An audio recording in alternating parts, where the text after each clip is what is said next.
Salut, c'est reparti pour un nouveau numéro du Voilà Sport Actu. Nous sommes bien sûr au niveau du terrain Waya Waya dans la commune de Limete, quartier Kingabwa. Alors, quel est le programme bien sûr pour cette émission d'aujourd'hui? Nous allons revenir sur les nouveaux sélectionneurs de l'équipe nationale de la RD Congo, Laurent Alexandre Courbis. Les sélectionneurs, l'entraîneur français a dit niet, ça cale, ça ne marche pas encore. Pourtant, la Fédération congolaise de football association a annoncé l'arrivée de Laurent Courbis. On va savoir un peu plus qui est Laurent Courbis, dans quelle équipe il est passé et quelle est l'équipe nationale que Laurent Courbis a bien sûr entraînée. Nous allons revenir aussi sur les teams. On apprend que dans cette équipe qui va accompagner Laurent Alexandre Courbis, les Français de 69 ans, il y aura un certain Daouda Lupembe. On va savoir qu'est-ce qui a été dit au niveau de la Fédération congolaise de football association, ensemble avec bien sûr Chabani Nonda, les présidents de la Fédé, les comités exécutifs et aussi Moutoubi Landila Santos. Nous allons revenir aussi sur les éliminatoires de la Coupe du Monde Qatar 2022. Semble-t-il, c'est reporté pour le mois d'octobre. Quelles sont les raisons? On parlait d'abord du Covid-19 et puis il y aura une autre information. Et les Léopards de l'Air de Congo seront obligés de jouer à Lubumbashi. Pourquoi cette décision? On va en savoir un peu plus. Un autre cas qui défraie la chronique dans la ville-province de Kinshasa, à Lubumbashi, dans tous les continents africains, entre la Fédération congolaise de football association et la FEGAFOOT, les cas Guelor Kanga. Alors qu'on attendait le verdict pour ce 9 mai, c'est reporté pour une semaine. Alors, quels sont les éléments qui ont concouru pour que la CAF puisse reporter les verdicts de cette évocation de la Fédération congolaise de football association sur les cas du joueur Guelor Kanga qui joue pour la République du Gabon. Alors, voici des manières ramassées de quoi sera-t-il question dans cette émission. Encore une fois, merci, c'est reparti. À l'annonce de cette émission, nous avons parlé de l'arrivée de Laurent Alexandre Courbis, le nouveau entraîneur de l'équipe nationale de la RD Congo. Et selon bien sûr les informations reçues au niveau de la FECOFA, même les ministres des Sports, M. Serge Condé, est revenu sur les cas de cet entraîneur.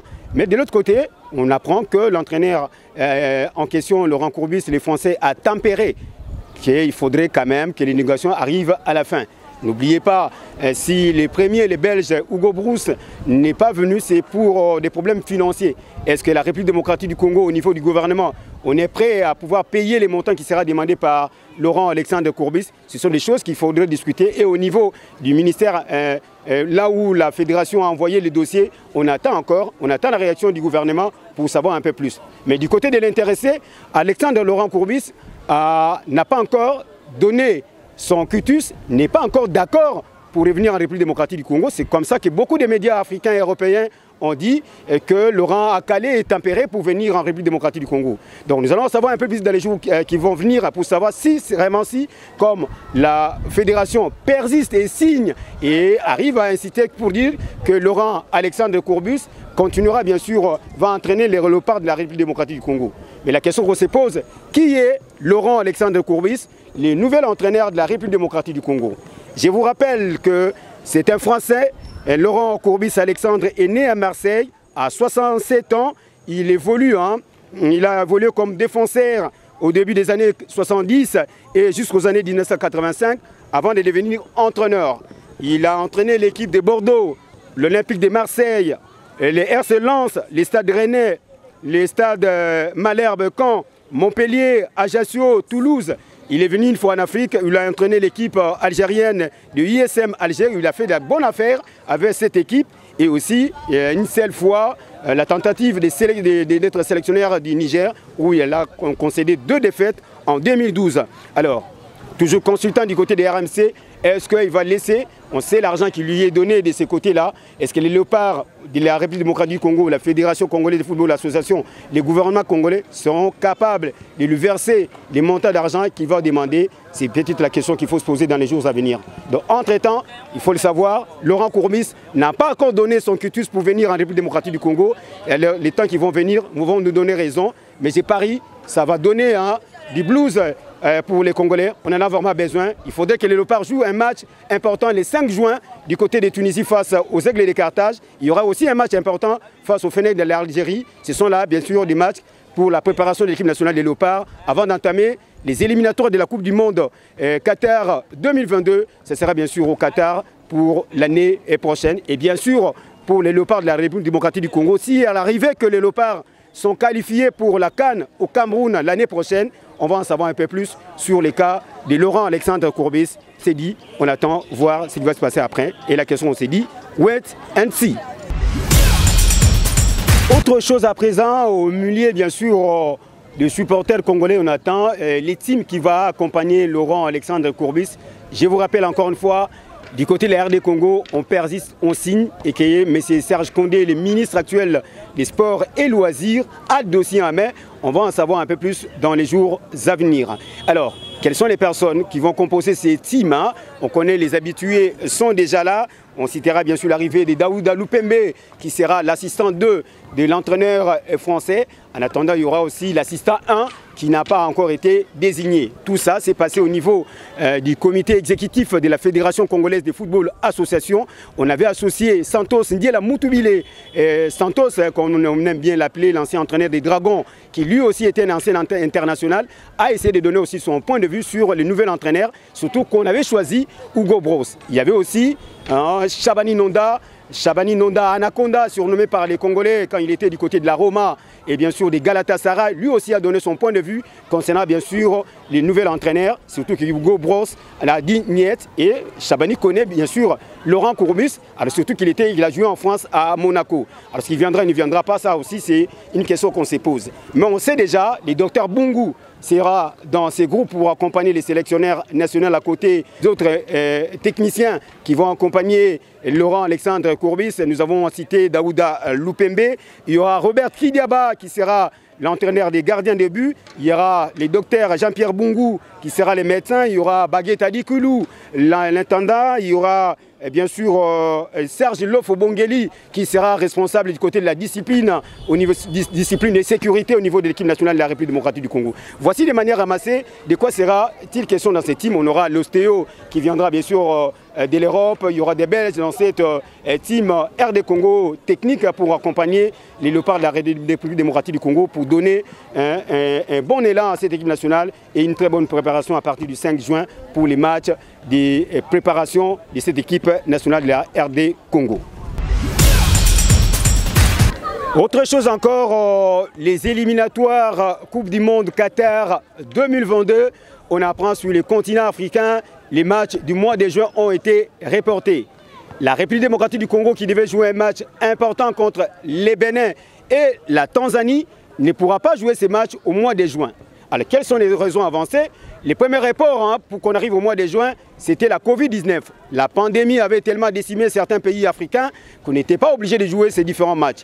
Mais cette fois-ci, alors qu'on s'attendait à ce que les équipes nationales se préparent pour jouer ces différentes rencontres, on a appris du côté du Sénégal, l'équipe nationale des Lions de la Teranga ne pourra pas jouer dans ces terres. Et les raisons avancées, on apprend du côté de la CAF et de la FIFA. La CAF a suspendu 23 fédérations sur les 54 contre le continent africain, associations membres. Les raisons avancées, c'est parce que les stades ne sont pas homologués.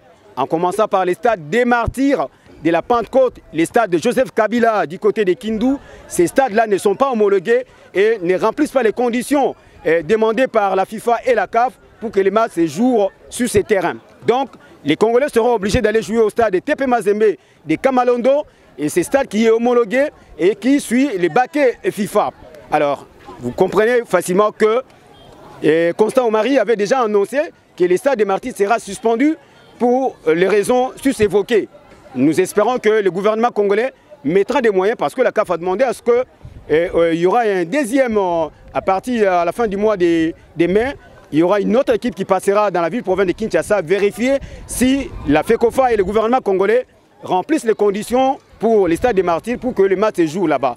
Mais entre-temps, les Léopards seront obligés de jouer à Lumbashi, au stade de Tepe Mazembe de Kamalondo, à Kamal City. C'est déjà dit, il faut s'impliquer pour qu'on arrive à jouer ces matchs-là importants. Et bien sûr, ça sera au mois d'octobre, au mois de septembre et en mars 2022.